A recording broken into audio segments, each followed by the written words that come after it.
제가 오늘 밤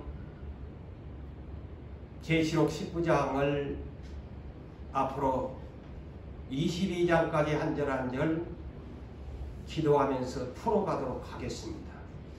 그래서 지금까지는 계시록 1장에서 3장까지 예수님의 오른손에 있는 7의 교회와 7의 별들과 7의 금촛대에 대한 것을 제가 1단계로 여러분들과 함께 한 절 한 절 쓱 풀었습니다. 이제 2단계로 오늘 계시록 19장부터 한 절 한 절 22장까지를 제가 기도하면서 여러분들과 함께 풀어가도록 하겠습니다. 그러면 오늘 이 본문은 많이도 들어왔던 우리의 사명이 뭔지를 알지요. 어린 양의 신부가 단장을 마친 거룩한 혼인잔치라는 것을 19장에서 오프닝을 하면서 이제 2단계의 계시록을 풀어가도록 하겠습니다.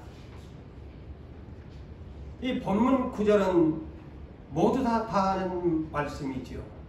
어린 양의 혼인잔치에 첫 총장을 받는 사람들은 복이 있다. 다시 말하면 이 말이 뭐냐? 신부로 확정을 받는 사람은 복이 있다라는 말입니다. 너는 내 신부야. 신부로 확정된 사람, 그 말입니다. 어린 양의 혼인잔치에 청함을 받는 신부는 복이 있다. 그런데 앞으로 들어보겠지만 아무나 신부로 어린 양이 맞이하지 않습니다. 그래서 우리의 사명입니다. 진하게나? 너 아닙니다. 계시록을 들어보면 알아요. 그래서 우리 예수 그리스도를 우리가 이렇게 알죠. 그런데 예수 그리스도도 닉네임이 여러 가지가 있죠. 그런데 계시록의 특징이 양이 아닌, 영어로 양은 sheep이죠. 그런데 양 중에서도 어린 양, 램, L-A-M-B, 램입니다. 어린 양으로 계시록에서는 묘사하고 있습니다. 신랑의 이름이 어린 양이다. 기억하세요.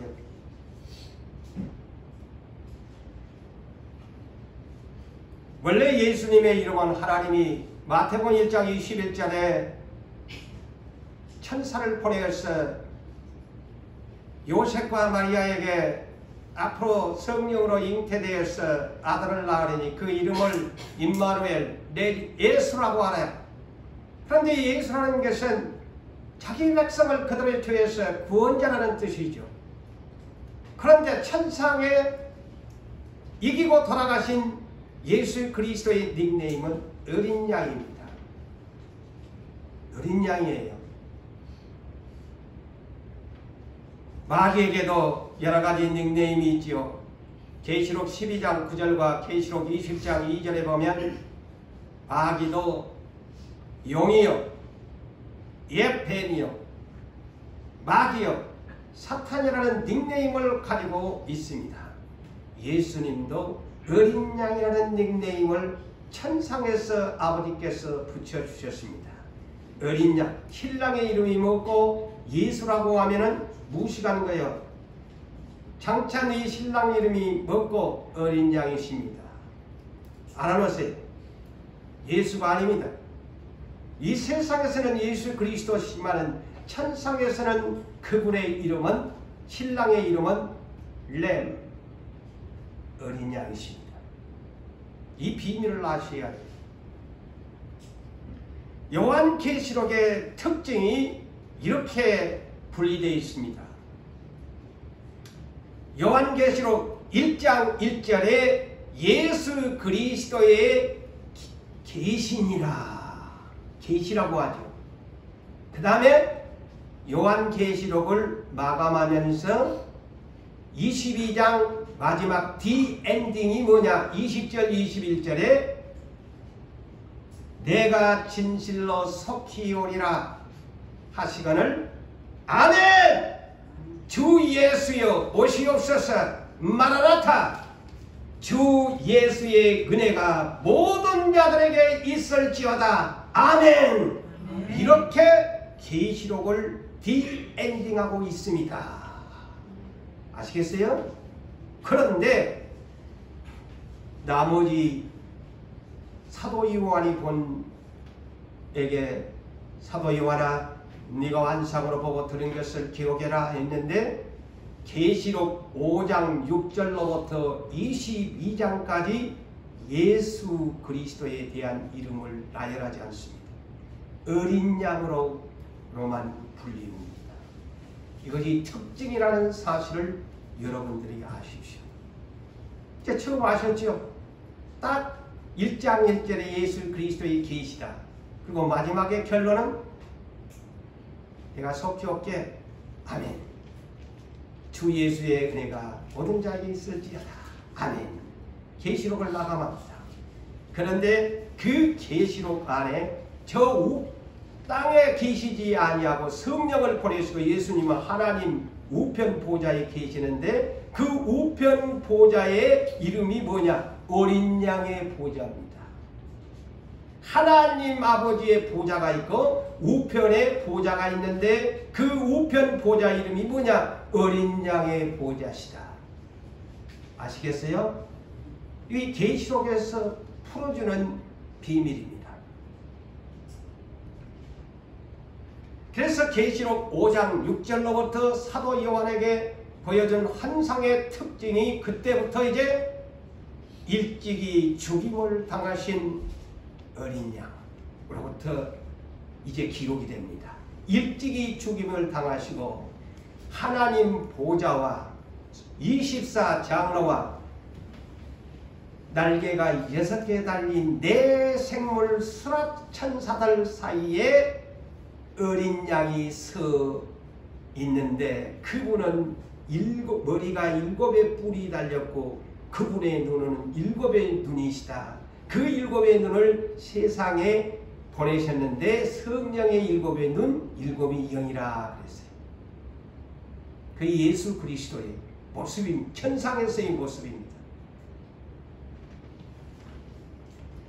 그런데 왜 어린 양으로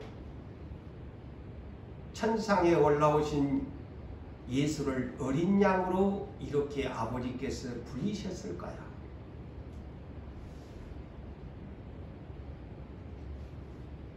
성경을 완성시키기 위해서 그렇습니다.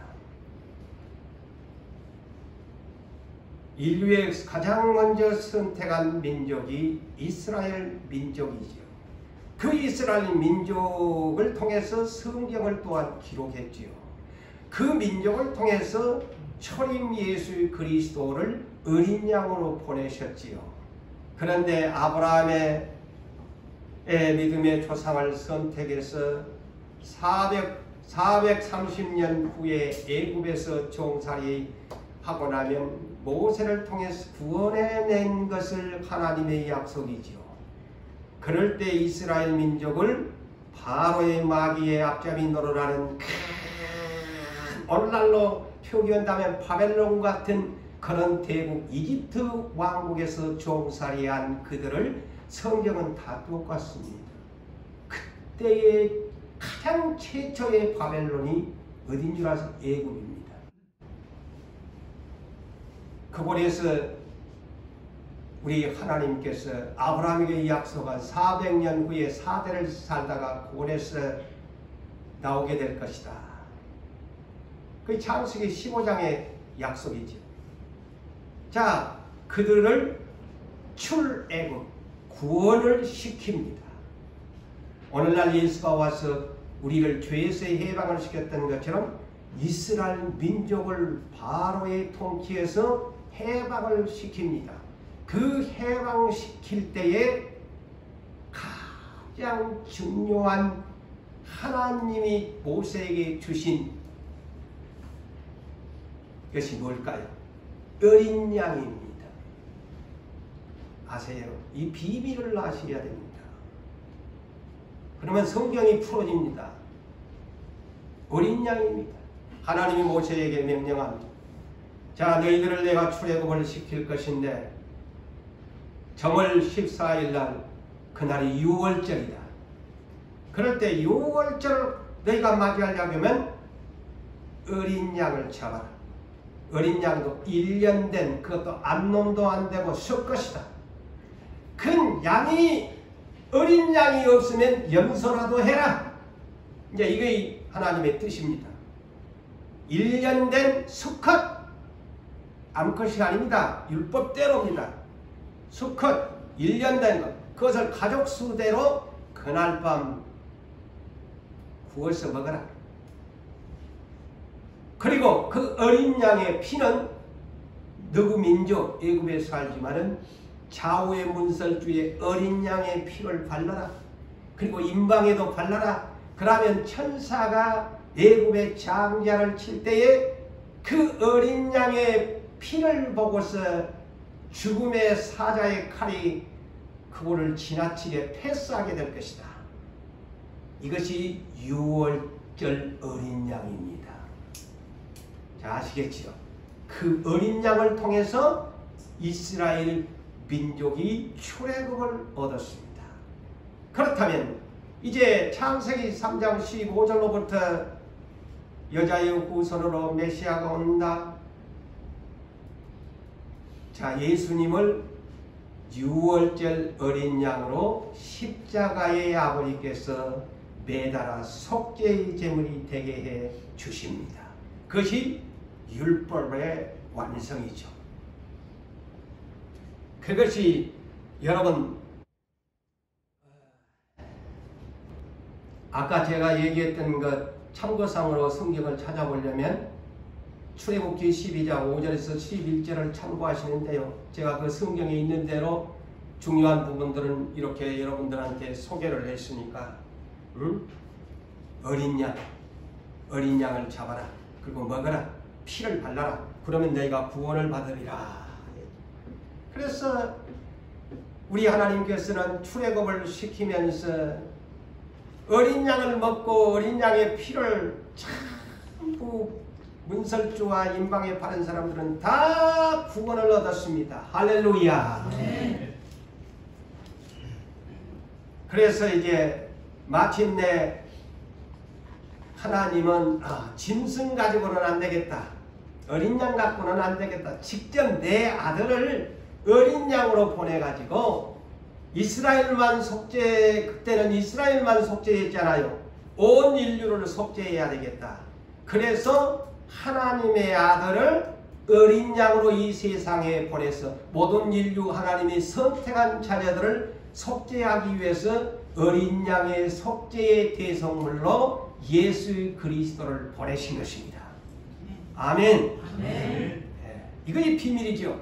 그래서 예수님이 아버지의 뜻을 알고 그 사명을 가지고 오셔가지고 때가 딱 찼네. 아까 우리 교회도 이제 뒤 고난의 엔딩의 시간표를 뗄 때가 되고 이제 주님이 이 교회와 함께 일할 뒤 오프닝의 시간표가 이제 우리에게 붙여지게 될 거다. 반가운 소식이죠. 아멘. 아멘. 자, 예수님도 마태복음 26장 17절에 자기가 어린 양으로 오신 것을 알아요. 그래서 사명이지요. 그 사명을 받은 사람은 도망가면 안 돼요. 예수님이 자기가 어린 양으로 오신 줄을 알고 얘들아 제자들에게 내일이 6월절인데 오늘 밤 6월절을 준비하자. 응? 6월절을 준비하자. 6월절이 뭐예요? 어린 양을 잡아서 율법적으로 이스라엘 민족은 항상 그 행사를 치러야 돼요. 그래서 그 6월절의 행사를 더 없애기 위해서 이제 어린 양의 동물이 아닌 친히 하나님의 아들 예수 그리스도가 어린 양의 속죄물로 오셔서 세상에 있는 이스라엘을 비롯해서 세상에 있는 지구촌에 있는 하나님의 선택한 자녀들을 위해서 마가 다락방에서 6월절 준비를 하면서 이것이 내 살이야. 성만찬을 합니다. 이것이 내 살이야. 떼주면서 제자들한테 먹어라. 그리고 잔을 한 잔씩 제자들에게 따라주면서 포도주를 따라주면서 이것이 내 피다, 언약의 피다. 그것이 6월절 첫날 밤에 마가 요한의 다락방에서 성만찬을 가졌다는 사실을 알고 그 이튿날 6월절 날 어린 양이 돼서 골고다의 해골 언덕에서 6시간 동안 발가벗긴 제 머리에 가시관을 쓰고 피를 흘리면서 창에 찔리고 물과 피를 다 쏟아쳤다. 이것은 당신을 믿는 모든 인류에게 내 어린 양의 피를 마셔라. 내가 주는 생명의 떡의 살을 먹어라. 그리하면 너희가 영생하리라. 내가 바로 어린 양이야. 율법을 완성시켜 주신 것입니다. 그러므로 오늘날 로마서 8장 1절로 그러므로 이제 예수 그리스도 안에 있는 사람은 결코 정죄함이 없나니 생명의 성령의 법이 죄와 사망의 법에서 너를 해방하였으니라. 구약의 6월절 날이 짐승의 1년 된 수컷의 어린 양을 먹고 자기들 사는 방에 인방에 피를 바름으로 그들이 예굽의 장자를 칠 때에 이스라엘은 다 생명을 보존하고 구원을 얻을 수 있었습니다. 마찬가지입니다. 그래서 계시록 1장 5절에도 이와 같이 말씀합니다. 계시록 1장에도 이렇게 어린 양을 소개합니다. 우리를 살아가사 예수의 피로 우리 죄에서 우리를 해방하시고 할렐루야. 예수의 피로 우리를 해방하셨다. 어린 양의 피로 해방하셨다. 구약시대는 실질적인 어린 양, 가장 양의 새끼 1년 된 것을 잡아 먹고 피를 발라야 6월절을 보낼 수 있었는데 이제는 그럴 제사용이 필요 없어요. 예수의 피를 믿고 그분이 하는 말씀에 따라 살면 어린 양의 피로 구원을 받은 사람들이 된 것입니다. 그래서 이사야 선지자는 미리 이렇게 애언을 해두었지요. 그가 어린 양 예수가 오시기 전 700년 전에 그런 애언을 했어요. 그래서 애언은요, 당장에 안 이루어진다고 이렇쿵 저렇쿵 참 많은 말들을 하고 참 살아갑니다만은 그 700년 전에 이렇게 어린 양에 대해서 예언을 합니다. 자, 여러분이 너무나 잘 알잖아요. 이사야 53장 6절과 7절에 이렇게 예언을 했지요. 우리는 다 양 같았어. 하나님의 백성은 다 양 같았어. 그릇 행하여 각기 제 갈 길로 갔거늘 여호와께서는 우리 모두의 죄악을 그에게 담당시키셨도다. 그가 곤욕을 당하며 괴로울 때에 그의 입을 열지 아니하여. 예수님 어린 양은 고난을 당할 때 입을 열지 않았다. 그러면서 자 여기에 가르쳐주잖아요. 마치 도수장으로 끌려가는 어린 양과 자 예언했잖아요. 마치 도수장으로 끌려가는 어린 양과 털 깎는 자 앞에서 잠잠한 양같이 입을 열지 아니하였도다. 자, 우리도 고난을 겪어왔는데 우리가 배워야 할 것이 이겁니다. 어린 양은 그렇게 약한 모습으로, 어린 양이라는 이 단어 자체는 너무 약한 모습입니다. 사자를 보낸 것도 아니고 곰을 보내가지고 죽여서 속죄물로 삼은 것이 아닙니다.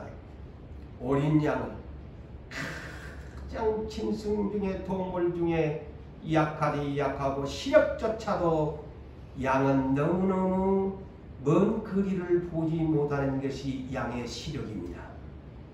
그런 양을 중에서도 어린 양으로 보내가지고서 그는 털 깎는 자 앞에서 잠잠했다. 왜 나를 털을 깎습니까? 옷을 벗깁니까? 그가 괴로울 때에도 어린 양은 입을 열지 아니했다. 그런데 저나 여러분들은 오늘까지 얼마나 이 교회에 오면서 앉았다 하면은 원망의 소리, 불평의 소리, 못 참겠다, 나가겠다. 고재훈 목사가 하는 저 말이 맞아? 이렇고 저렇고 오늘날까지 하면서 물론 지금까지 남아주셔서 대단히 감사합니다. 고맙고요. 그런데 우리는 이 어린 양을 닮아야 돼요. 그래서 경건한 사람은 혀에 재갈을 먹어야만이 경건하다는 것이 그 예수님을 닮으라는 것이죠. 예수님은 고난 중에 절대로 아이고 나 힘들어 못 살겠다, 나 못하겠다, 원망하고 불평하고 의심하고 오만 잡다 비판하고 헤아리고 온갖 소리 안 했다. 근데 우리는 안 그러잖아요. 다 자기가 좀 어느 정도 안다고 자기 육신의 생각이 빵빵 돌아간다고 앉아서 다 계산기 두드려 보고 우리가 그러잖아요. 그래요 안 그래요? 다 자기가 막 머리 삥삥 돌아간다고 아닌 것 같아. 그러면서 왔잖아요. 부인 못할 거예요. 하나님 앞에서.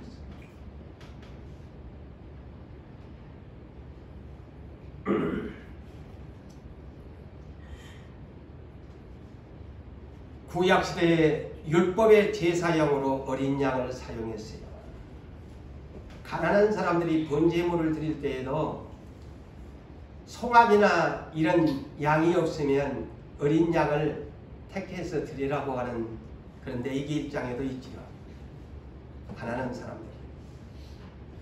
근데 이 양은 왜 구약시대의 레위기 11장을 보면은 하나님 앞에 아무 것 드리지 않아요. 곰, 사자, 하나님이 제사용이 아니에요. 호랑이, 멋지니까 하나님 호랑이 받으세요? No, 아닙니다. 하나님이 정해준 정결한 짐승, 소나 양이나 염소나 비둘기, 새끼나 이 종류 이외에는 no. 왜? 이것들만이 굽이 갈라졌다. 발에 굽이, 이거는 구별을 거룩하게 구별된 삶이다. 그 다음에 이 종류들은 되새김질은 풀을 뜯어먹고 다시 올려가지고 자꾸 되새김질은 우리 하나님의 백성들의 말씀을 들었으면 날마다 되새김질을 해라 그 뜻입니다. 할렐루야. 그게 영적인 뜻이죠. 근데 하나님의 자녀들이 되새김질을 안 하고 오늘 저녁 예배 드리고 그냥 내일도 일주일 동안 뻥하고 되새김질이고 뭐 되새김질을 해? 안 했으면 굽이 안 갈라진 사람이야. 낙타가 굽이 갈라졌어 안 갈라졌어? 낙타가 굽이 갈라졌어요 안 갈라졌어요? 낙타가 굽이 안 갈라졌는데도 저래가지고 자연 공부도 안 해가고 참 좋겠노?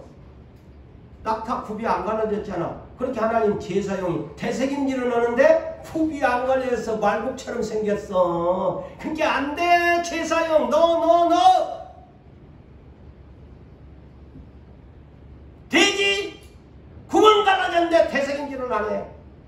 구약율법에 오늘날 돼지고기 막 한국 사람 한장하고 삼겹살에 미치는데 하나님의 율법에는 먹지 마. 되새김질 안 하는 짐승이야. 제사용 너.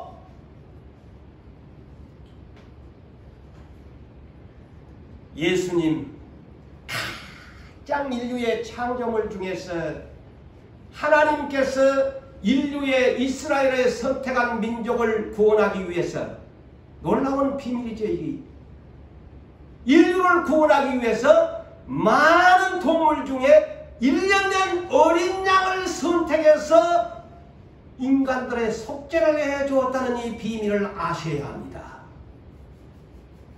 그러죠? 그만큼 많은 짐승이 있는데 왜 하필 어린 양이야? 예수님도 율법을 완성시키기 위해서 어린 양이 되신 겁니다. 어린 양의 속죄원이 되신 거예요.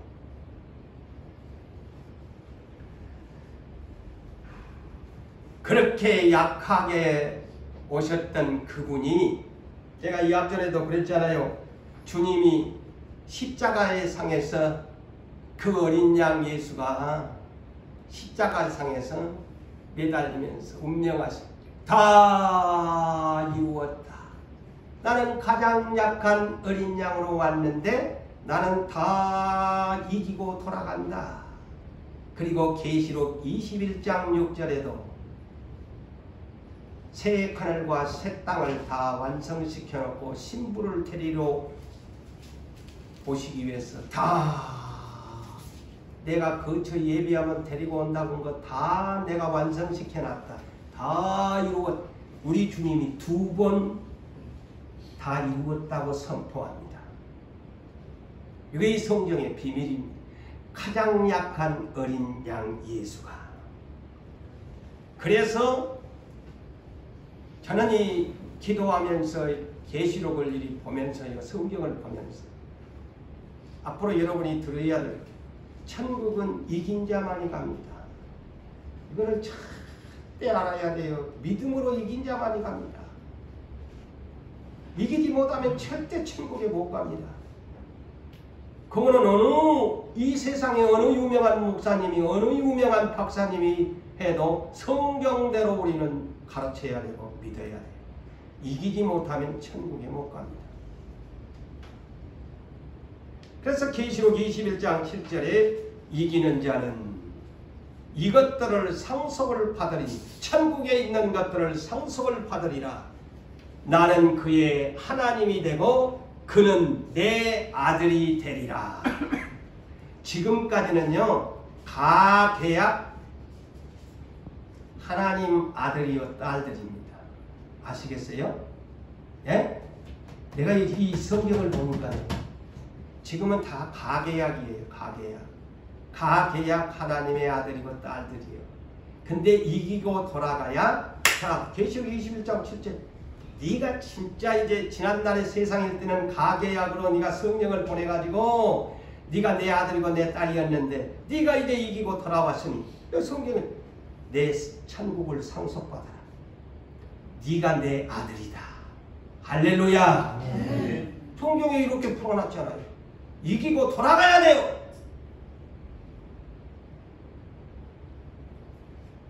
예수 편리한 대로 어느 날 그냥 자기 주관대로 예수 믿으면서 천국 간다고요? 그 사람은 자기가 하나님이지.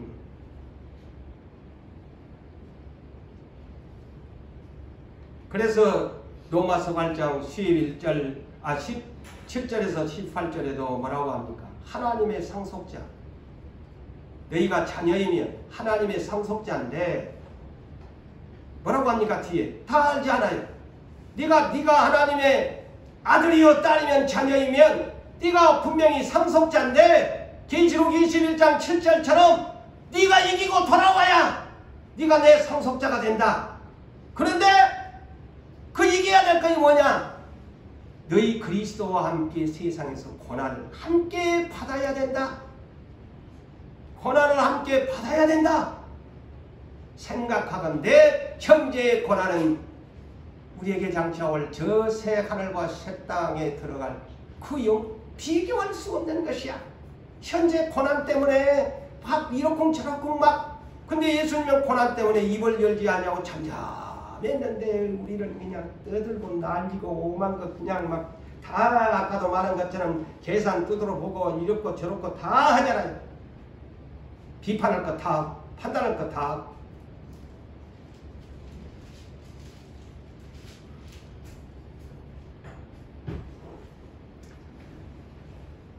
예수님은 가장 비천한 신분으로 이 땅에 오셨잖아요. 화려하게 오셨나요? 하나님 아버지가 당신의 아들을 세상에 보내실 때 호화로운 부자로 보냈나요? 누일 곳이 없어서 마구간에다가 침대를 삼게 만들어가지고 그런데 그 땅에 오니까 또 헤롯 못된 왕이 그냥 유대 왕이 태어났다고 동방박사 말을 듣고 나니까 눈이 그냥 화딱 디비져가지고 어떤 놈이 유대인의 왕이야, 내가 이 유대인의 왕인데 하고 다 사내 아이들을 죽이니까 예급으로 도망갈 수밖에 없고, 예수님은 환난의 30년이 만나니 33년의 생애는 물론 이적과 기사를 했지만 예수님 뭐라고, 나는 머리 둘 것도 없는데 나 따라오려고 하면 그거 생각하고 따라오네 그랬죠. 다 제자다, 제자 되겠다고 하니까 예수님이 뭐라고 합니까? 부자 되게 만들어줄게, 나 따라오너라 그랬나요? 했어요, 안 했어요? 안 했습니다. 우린 성경 똑바로 보고 성경대로 예수를 믿어야지. 주님, 내가 당신 제자 되겠습니다. 예수님이 탁 잘라 말하잖아요. 나 인자, 너희들은 내가 그렇게 막 능력을 하니까 부자인 줄 알지? 그거 아니다. 인자는 머리 둘 것도 없대. 자, 공중에서 해도 둥지가 있고 여우새끼 저것도 보금자리가 있는데 나는 머리 둘 것도 없대. 그래도 니 따라올래? 그렇게 예수님이 가르쳤어요. 네? 제자라는 것이요. 세상의 종교가 말하자면 기복신앙으로 주님이 가르친 거 아닙니다. 우리 성경을 똑바로 보고 예수 믿으셔야 돼요. 그래도 믿고 따라오는 사람은 야, 저놈이 진짜 믿음이 있구나. 그러게 나중에 이제 보여주는 거예요. 고린도후서 4장 18절에 뭡니까? 세상에 보이는 것은 잠깐이지만 보이지 않는 것은 영원한 것이다. 그것을 나중에 주는 거예요. 그것이 믿음입니다. 할렐루야. 할렐루야. 그것이 믿음이에요. 모르면서 예수 믿는 척 떠들어봤자 세상에 있는 것 보고 믿습니다 하면 또 아무나도 다 아멘해. 아까도 내가 처음에 그랬잖아요. 내가 하도 그랬으니까 아멘도 안 하고 그런다.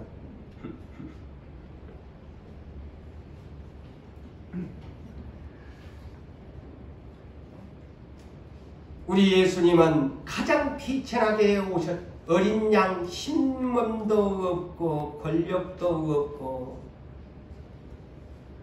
어린 양으로 끌려가고 노마 법정에 서고 대제사장들 앞에 반때기 맞고 헤로당 앞에서 막 초롱 맞고 멸시 받았고 입을 열지 않냐. 어린 양으로 오니까 뭐 한 마리에서 털 깎는 자 앞에서 잠잠한 양이 되지. 응? 안 하잖아요.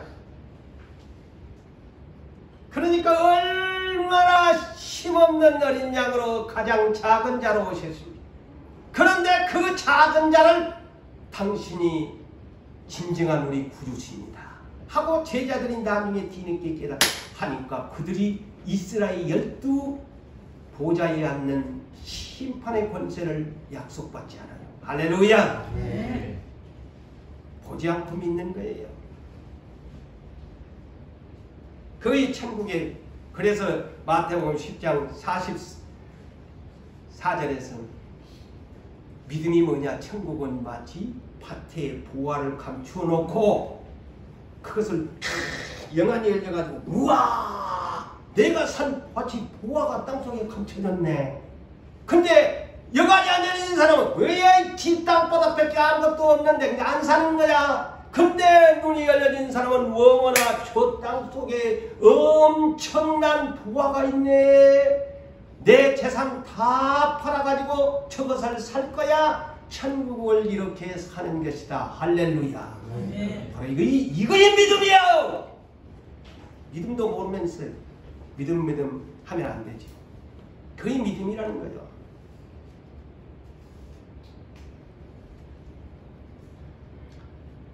하나님 우편 보좌. 하나님 우편 보좌가 어떤 보좌일까? 계시록 22장 1절로 4절에 기록되어 있습니다. 하나님 성부의 아버지의 보좌 오른쪽에 어린 양의 보좌가 두 개요. 예? 보좌가 두 개요. 계시록에는 사도 요한이 분명하게 계시록 4장부터 제가 계시록 4장부터 하려다가 뒤에부터 내가 하고 다음에 3단계로 해야 되겠다. 하나님 보좌가 따로 있고요. 어린 양의 우편 쪽에 어린 양의 보좌가 따로 있어요. 이긴 자기 때문에. 하나님의 보좌와 어린 양의 보좌에서 무엇이 흘러나오냐? 생명수의 강물이 흘러나온다. 그래서 그 생명수의 강물에 생명나무의 열매가 매달마다 열려서 12가지의 종류의 열매를 따오면서 산단다. 그 생명수의 강물이 어디서 흘러나와? 하나님 보좌, 성부의 보좌와 어린 양의 보좌에서 흘러나온다. 할렐루야. 이 엄청난 승리자의 어린 양의 보좌입니다. 생명수가 흘러나오는 보좌요. 나중에 우리가 가보면 이 비밀을 여기 소개해놨죠. 어린 양의 보좌는 생명수가 흘러나오는 보좌란다.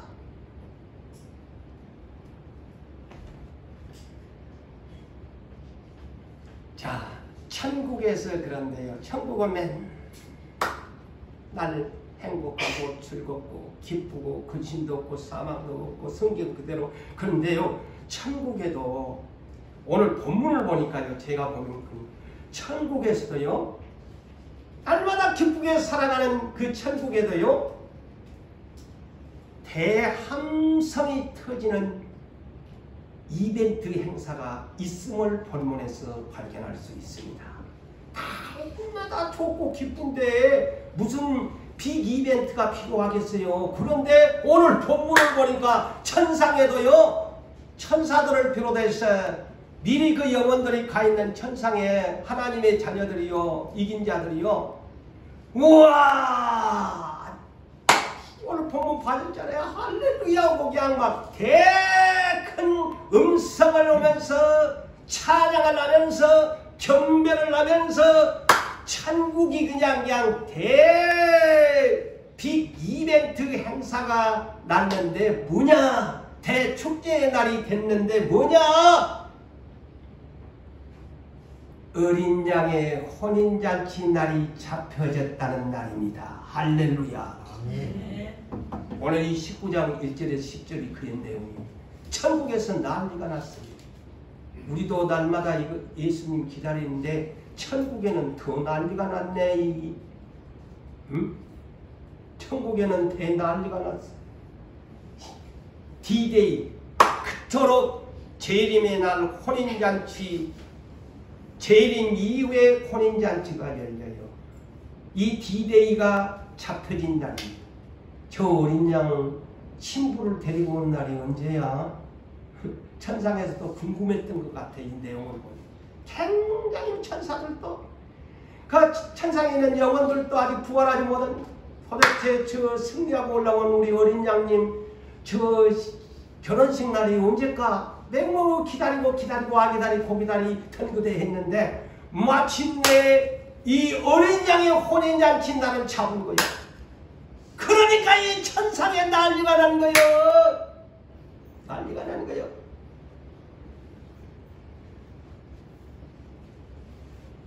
자,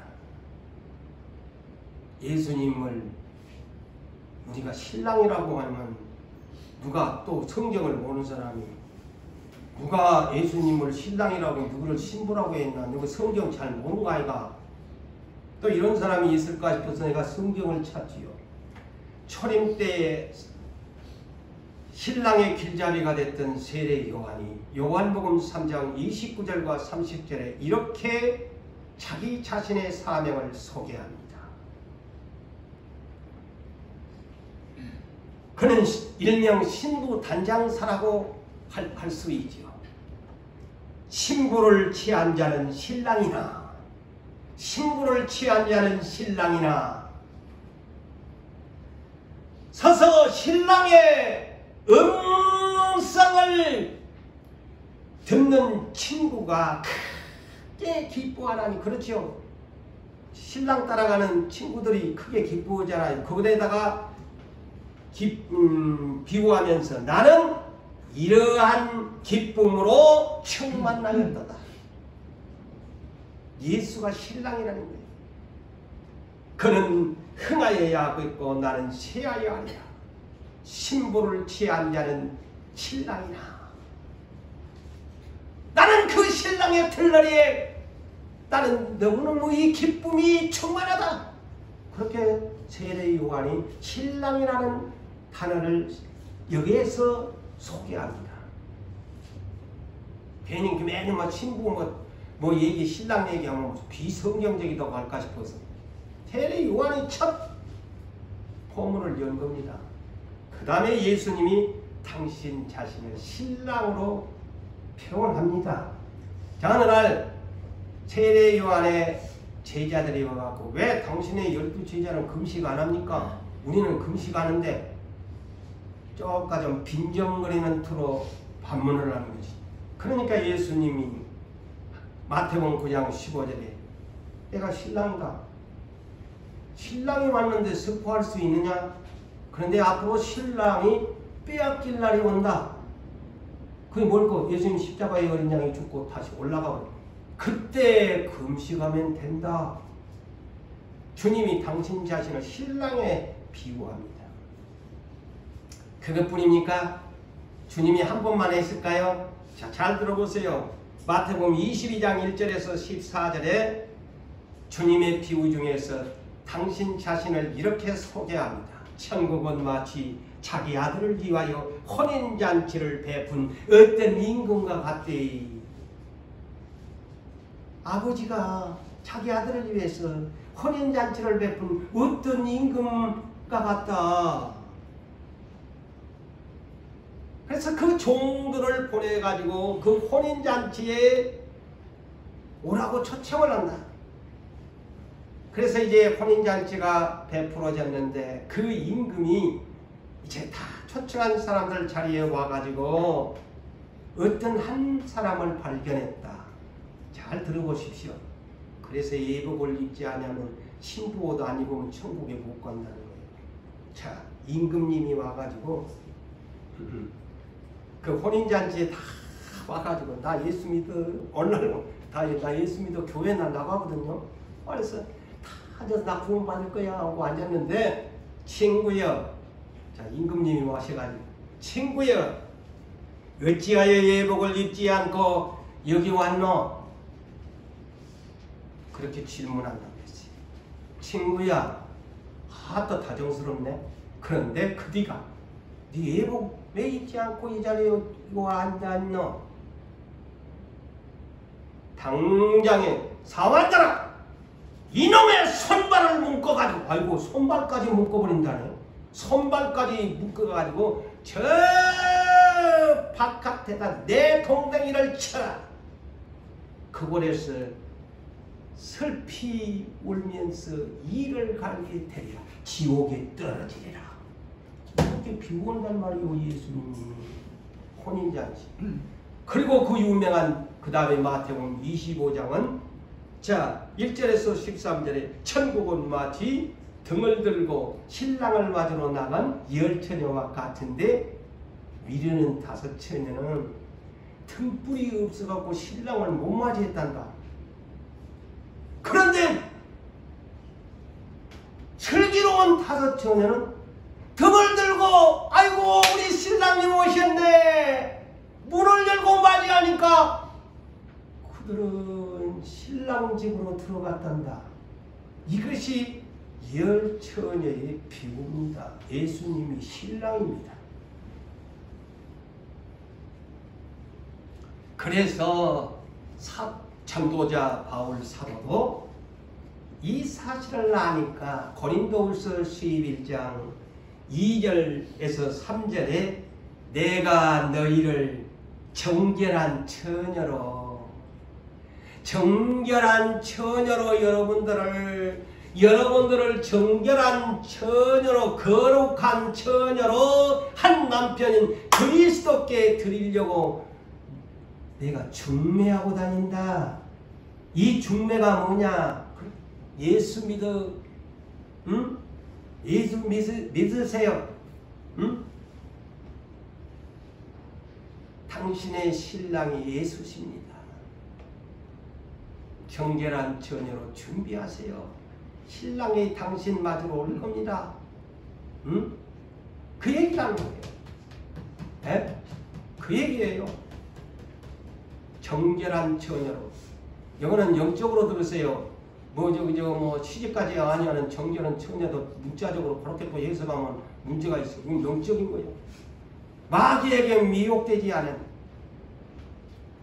내가 예수를 믿고 이제 신랑을 예수로 삼았으면 그때부터 마귀의 미혹을 받지 아니하고, 내 신랑은 예수야, 내 신랑은 어린 양이야, 내 신랑은 어린 양이야, 나 어린 양만을 사랑해. 그 세상에 어떤 것도 있어도 나는 어린 양 신랑 당신만을 사랑해. 죽도록 사랑해. 내 몸 바쳐 사랑해. 마음을 다하고 뜻을 다하고 목숨을 다하여 어린 양 신랑 당신만을 사랑해. 이 사람이 정결한 주인이라는 말이요, 구별되게 살아간다는 말이죠. 절대 미혹을 받지 않는다는 것이죠. 자, 근데 신랑이 처음에 이스라엘 땅에 오셨을 때 신랑을 생각해 봅시다. 신랑이 거창하게 저같이 넥타이도 차고 양복도 입고 오늘날같이 웨딩 샵에 가서 할 수 있는 그런 게 멋지게 오셨나요? 신랑이 너무 초라하게 오셨어요. 신랑의 모습이 아니야. 근데 신랑으로 오셨다고 하니까 이스라엘이, 아이고 저기 신랑이야, 저기 목수 아들이 아이가, 저 못 배운 거 아이가, 무슨 갈릴리에서 지가 선지자고, 아이고 저거 미쳤나봐, 귀신 들렸는가봐, 온갖 비판 다 해줘요. 신랑이 왔는데 너무 초라하게 온 거야. 신랑이 저같이 이렇게 젠틀하게 왔으면, 왔다 하늘에서 내려온 신랑이 정말 멋져, 핸섬하니까 여자들이 그냥 오늘날 막 임영웅이 막 미쳐가지고 오는 것처럼 막 아이고 환장하겠네 하고 했을 건데, 에? 아니 신랑이 뭐 저런 것이 다 있어. 야, 이 믿음의 비밀은 감춰놓고 합니다. 절대 여러분 이 비밀을 알아야 돼요. 보여주고 예수 믿으라고요? 그 사람은 아주 먼 사람이야.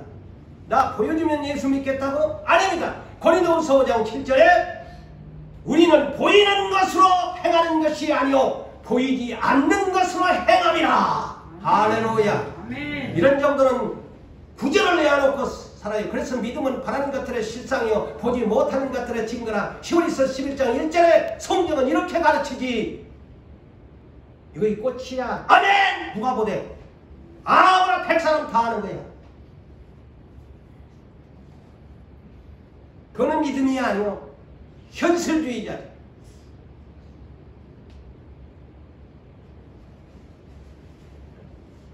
그런데 그 신랑이 와가지고 떠나면서 초라하게 죽고 가잖아요. 근데 그 초라하게 죽고 간 것이, 저는 이런 생각을 했어요. 어쩌면 설교를 준비한, 꼭 호세아가 고멜과 같은 우리의 관계다. 하나님이 이스라엘 민족이 깨닫지를 못하니까, 호세아야 네가 저 창녀 고멜한테 장가 들어가, 네가 돈 주고 써갖고 온나, 돈 주고 데리고 온나, 돈 주고 데리고 오는데 맨날 바람 피워. 자, 예수님도 똑같아.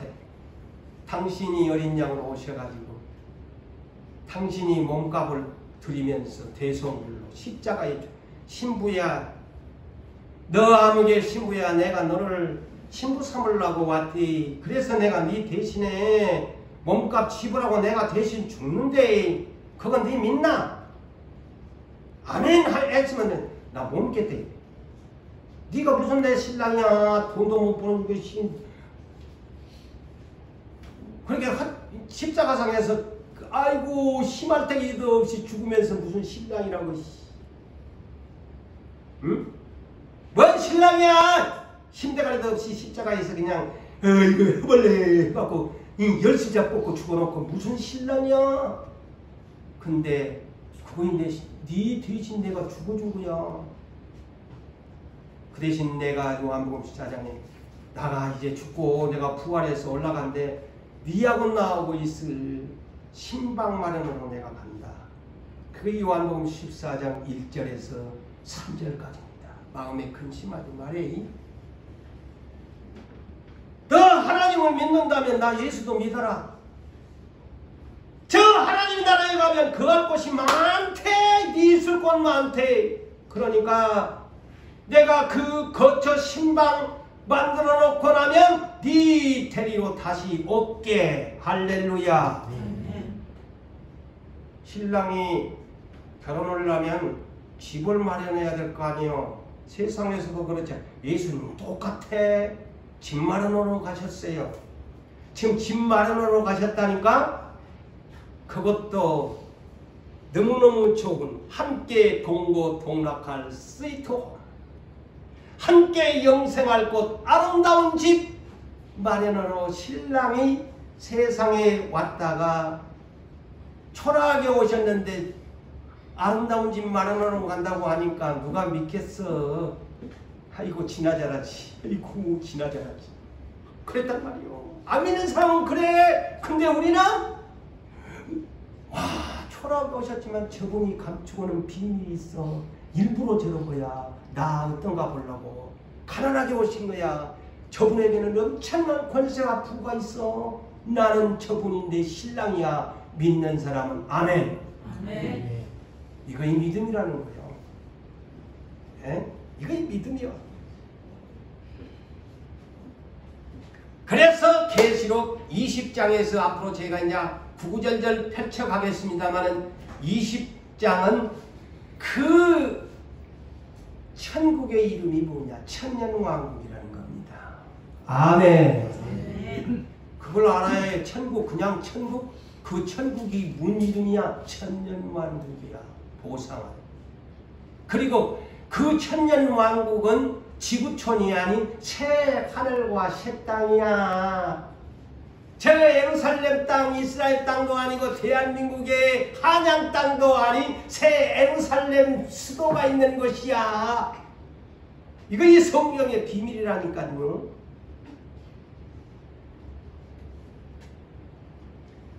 그런데 그 우리 하나님과 어린 양이 계실 이 수도권 만국이 그곳으로 드나드는 12문이 있는 새 예루살렘을 보니까요. 계시록 21장 2절을 보니까 하나님께로부터 하늘에서 새 예루살렘 성이 내려오는데 그 준비한 것이 신부가 남편을 위하여 단장한 것 같더라. 자, 우리 주님이 거처를 예비하러 간다고 그랬지요. 그런데 그 거처를 예비한 그 새로운 신랑과 신부가 살 집을요, 이렇게 표현을 한 거예요. 신부가 남편을 위하여 얼마나 아름답게 담장한 뷰티풀 하우스야. 너무너무 아름다운 새 예루살렘 성이야. 그 거처가. 이제 앞으로 여러분 들어보면 기가 막혀. 그곳이 어떤 것인가? 이게 감춰놓고 지금 하는 거예요.